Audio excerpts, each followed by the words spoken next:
Welcome, I'm Nick Roberts, aka St. Cloud Batman. And today I'm unboxing my Deadpool Pop Vinyl from Gamestop. Let's do it!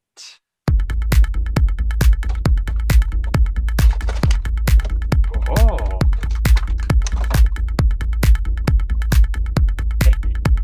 That's freaking awesome!